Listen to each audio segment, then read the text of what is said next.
Bismillahirrahmanirrahim. Assalamualaikum warahmatullahi wabarakatuh. Waalaikumsalam. Pemirsa SMTV, jumpa lagi dalam program Ribut Muktamar.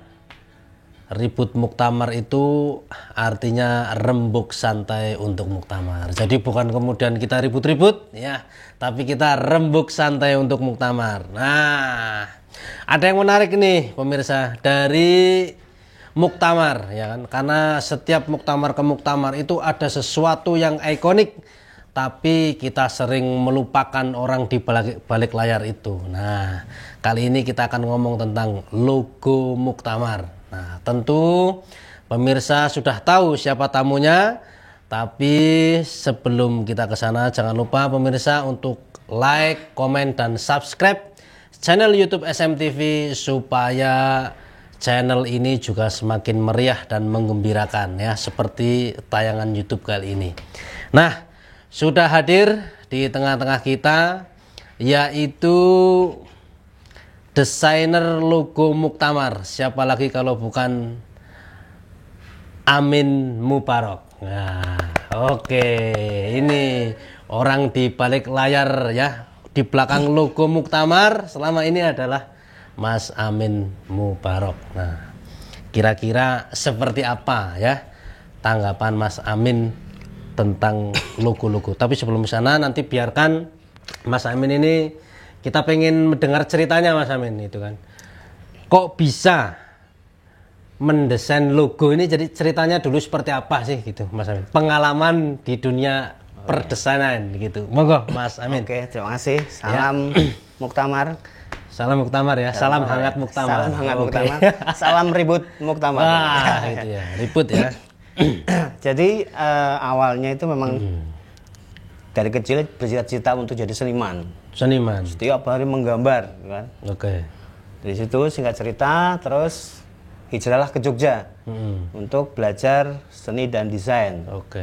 Setelah itu, setelah lulus, kemudian kerja di sebuah ad agency. Di situ juga istilahnya mendalami bidang desain komunikasi visual, atau kalau di awam itu orang awam yang menyebutnya desain grafis. Desain grafis. Kalau di dunia pendidikan itu desain komunikasi visual. DKV. Ya, gitu. Kemudian setelah fokus di DKV, di dunia kerja itu kan banyak, kalau di desain grafis itu kan banyak macamnya ada. Karena desain grafis itu kan ilmu terapan. Jadi dia harus bersinggungan dengan beberapa bidang lain seperti fotografi, seperti promosi, untuk promosi dan lain-lain lah, macam-macam. Nah, kemudian di situ juga di dalamnya ada pendalaman di desain logo, penciptaan logo. Nah, itu ternyata berarti itu ada ininya sendiri ya, ada bidangnya sendiri. Kepengen spesial ke logo bisa, ke advertising bisa, ke ilustrasi bisa, dan lain-lain. Nah, ternyata setelah mendalami ke situ, ternyata nggak semudah yang kita bayangkan di awal ya. Orang awam itu kan mau bisa bikin logo itu seperti itu aja kok. Orang kita aja kalau minta tolong teman gitu kan. Buatin desain gini kan 5 menit jadi gitu kan. Orang mikirnya seperti itu ya, tapi ternyata kalau di dunia kerja itu ribetnya malah justru paling ribet, karena merefleksikan konsep misalnya perusahaan ini, kita membuat konsep logo perusahaan dari yang segitu banyak, ada visi misi dan lain-lain menjadi satu dan harus sederhana. Logo itu kan harus sederhana sebenarnya. Kalau semakin sederhana semakin bagus gitu. Gitu. Jadi saya tertarik juga ke situ, tantangan kan situ, tantangan. Wah, kayaknya menarik ini, membuat sesuatu yang simple tapi sebenarnya rumit di dalamnya itu. Tapi karena rumit, berarti kan rumitnya itu royaltinya lumayan. Ini juga rumit jadinya. Royaltinya lumayan, karena kan maksudnya gini, ya kita dengar-dengar gitu kan, mereka para pencipta logo-logo brand internasional itu kan gajinya juga luar biasa gitu kan gitu. Apakah salah satu tertarik di dunia logo itu? Ya, salah satunya itu ya. Saya agak kaget dulu awal-awal logo Danamon yang hanya seperti itu, hanya ya dalam kutip ya, Iya. hanya seperti itu sampai 5 M. Danamon Bank atau Danamon Bank. Bank? Oh, Bank. Itu konon kalau nggak salah ya, mohon koreksi, itu sampai 5 M. 5 Itu M. luar biasa. Pertamina Itu yang bukan Mas Amin? Bukan. Oh bukan, pantesan. itu cerita. Itu Oh, iya. salah satu Ya motivasi. pantesan belum kaya-kaya gitu. Salah satu motivasi untuk mengarah ke sana gitu loh. Oke. Pertamina gitu juga ya. seperti itu. PT KAIA yang ganti baru itu juga Iya, sampai 250 juta kalau nggak salah. Gitu ya. Pokoknya di atas ratusan lah gitu loh. Nah, Jadi- itu kan tantangan tersendiri ya. Oke. Gitu. Nah, jadi gini. Pertanyaan kemudian, jadi kenapa korporat, perusahaan, PT, CV dan sebagainya gitu mau membiayai untuk logo saja dengan anggaran yang seperti. Jadi seberapa penting nih logo bagi Iya. perusahaan? Itu kalau logo itu kan sebenarnya bagian dari tiga hal penting dalam branding. Branding ada 3. Satu itu main identity, kedua itu adalah visual identity, ketiga adalah behavior identity. Oke. Main identity itu seperti misalnya perusahaan A, perusahaan kecap gitu ya. Ya. Perusahaan kecap itu harus maunya seperti apa tuh. Oke. Itu positioningnya di situ apa? Itu main identity. Yang kedua visual identity itu termasuk logo itu tadi. Logo terus segala macam yang berbentuk visual gitu. Oke. Kemudian yang terakhir itu behavior itu seperti apa ya namanya ya? Lebih ke aturan-aturan tata krama atau apa gimana ya? Seperti ini, contoh sederhananya itu contohnya. kayak Indomaret. Oke. Ketika kita masuk selalu disapa gimana? Ya, Nah, selamat- seperti itu. Salah selamat- satunya seperti oh, itu. gitu. Salah simpelnya seperti itu gitu Oh, loh. gitu. Kemudian kalau ke bank mesti kan harus senyum, terus ada yang salaman, ada yang Iya, semacam iya, nah, itu tiap perusahaan beda-beda ini ya, apanya? Berarti behavior identity-nya. artinya di balik logo itu ternyata sampai ke sana. Sampai ke sana. Oh, Ya, itu gitu ya. untuk brandingnya. Oh, gitu ya. Oh, gitu. Jadi kalau logo sendiri adalah kan perwujudan dari nyawa perusahaan itu sendiri ya. Oke. Jadi nyawa perusahaan lengkap dengan visi misinya diaplikasikan ke sebuah logo. Nah, logo ini yang menjadi identitas. Oke. Logo adalah identitas. Jadi seperti kita kalau mau kemana, misalkan kita seorang SMA lah, anak SMA gitu. Kalau kita nggak pakai seragam kan kita nggak tahu kan, orang nggak tahu kalau kita anak SMA kan gitu loh. Ya, itu harus pakai ada identitas, namanya ada seragam. Nah, itulah namanya brand di logo seperti itu. Itu termasuk di 3 hal tadi itu, misalnya gini, kita kan gampang tuh ya, baru lihat logonya saja, belum ada ini kita udah tahu tuh. Iya. Indomaret misalnya iya, ya, gitu kan. udah merah, kuning, biru gitu, Ya, gitu udah kan. tahu Indomaret iya, gitu. Iya kan, ya bayangan Itulah kita kan dulu kan kekuatan visualnya. kalau warna-warni gitu kan ya bendera Irak misalnya gitu kan. Ternyata sekarang udah diganti itu Indomaret itu. Ya, ya itu maksudnya kekuatannya kok, di ya, situ. sebegitu kuat gitu Iya. ya. Itu karena kalau brand itu kan dia bekerja di bawah alam bawah sadar manusia.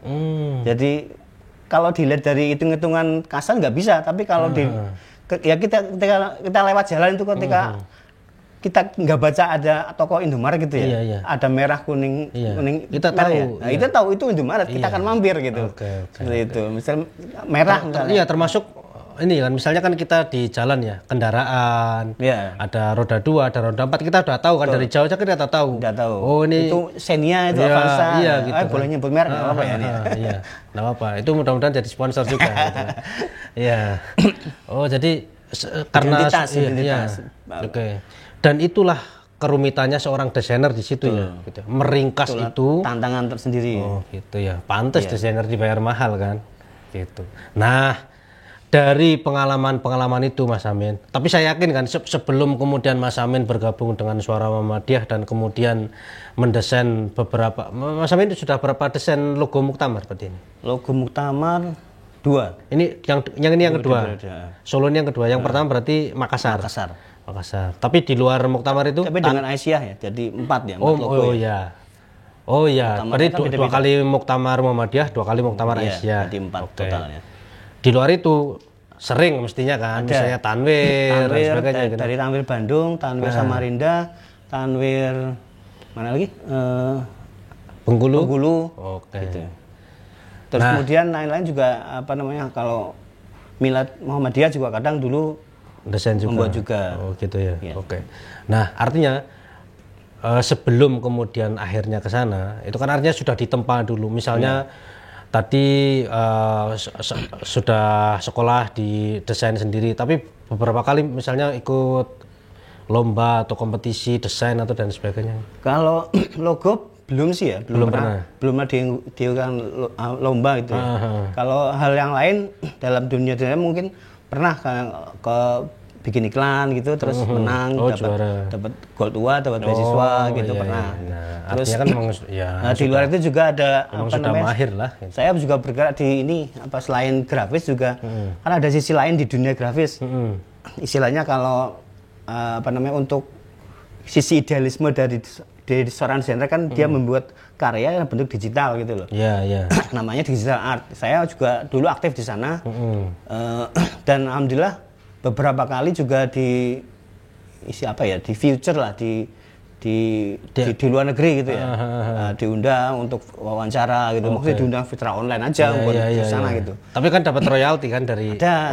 Ya, dapat gimana penghargaan luar dengan di dalam negeri itu bagus di mana? Ya nggak usah ditanya. Nggak usah ditanya. Itu.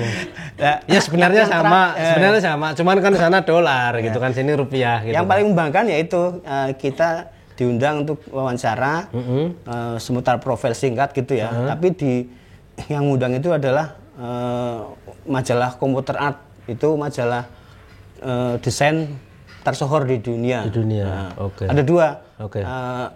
Computer Art, satunya adalah Photoshop Masterclass. Dulu pernah. Berarti profil Mas Amin pernah masuk di sana. Weh, luar biasa. Tepuk tangan dong.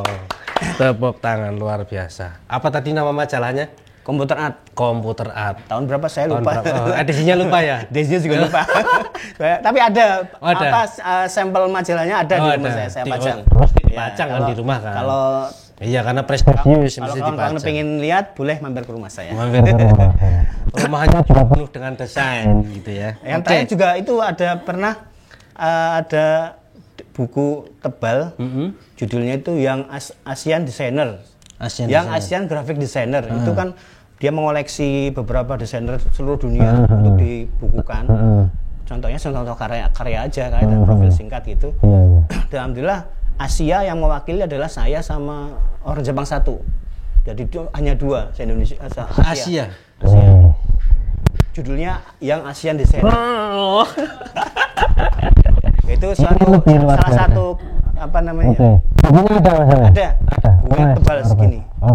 Dan Mas Amin masuk pengen lihat boleh ke rumah. Yang mewakili Asia hanya dua. Satu dari Jepang, satu dari Indonesia, dan itu adalah Mas Amin.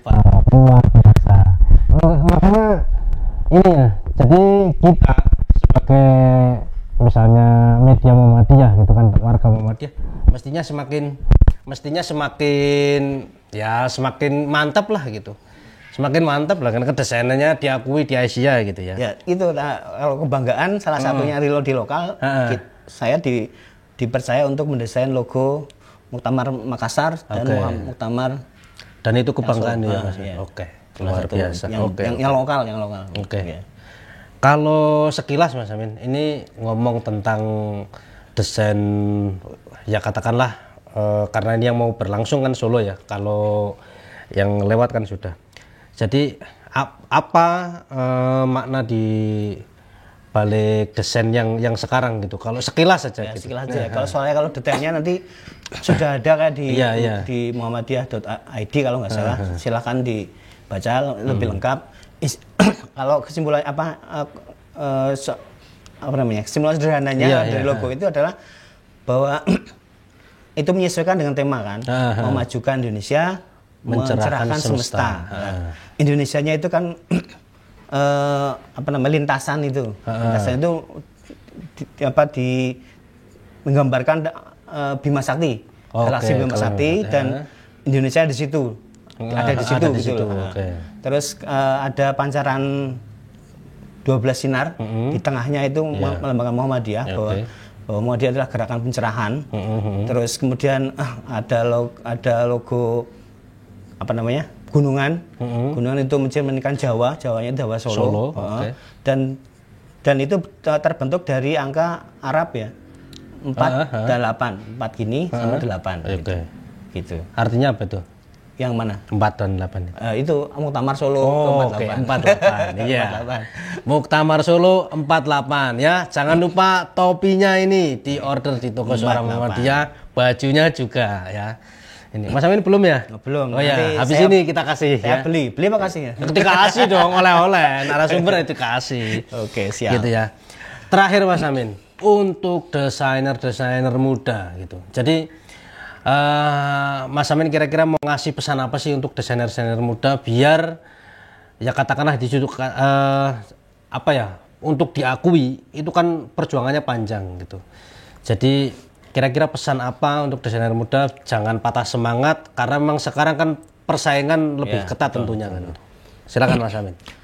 Kalau buat teman-teman yang terutama yang muda-muda ini, itu saya pesan, saya akan menggambarkan sebuah pisau. Pisau kalau nggak diasah lama-lama berkarat dan tumpul.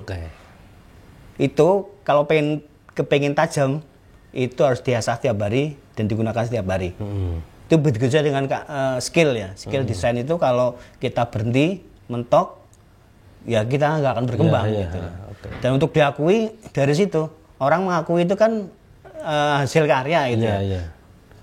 Hasil karyanya apa gitu. Kalau kita nggak punya karya, cuman punya konsep aja ya namanya seniman kata-kata namanya. Seniman kata-kata. Bukan seniman grafis. Seniman desain grafis bukan.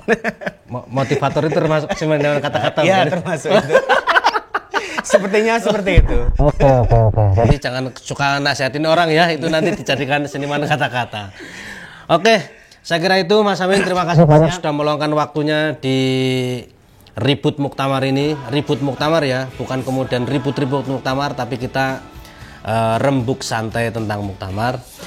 Baik pemirsa, kita akan jumpa lagi di episode selanjutnya dalam Ribut Muktamar. Tapi sebelum itu jangan lupa order merchandise Muktamarnya. Ini ada topi cantik Muktamar 48, ada kaos cantik ya. Macam-macam ya. Ya macam-macam, ada tumbler dan sebagainya. Pokoknya kurang lebih produknya itu ada 48 produk Muktamar yang bisa diorder. Oke. Ya beberapa merchandise itu juga didesain oleh Mas Amin. Jadi wajib dibeli. Oke. Saya kira itu, terima kasih. Jangan lupa like, komen, dan subscribe. Kita jumpa lagi di episode selanjutnya. Wassalamualaikum warahmatullahi wabarakatuh. Waalaikumsalam warahmatullahi wabarakatuh.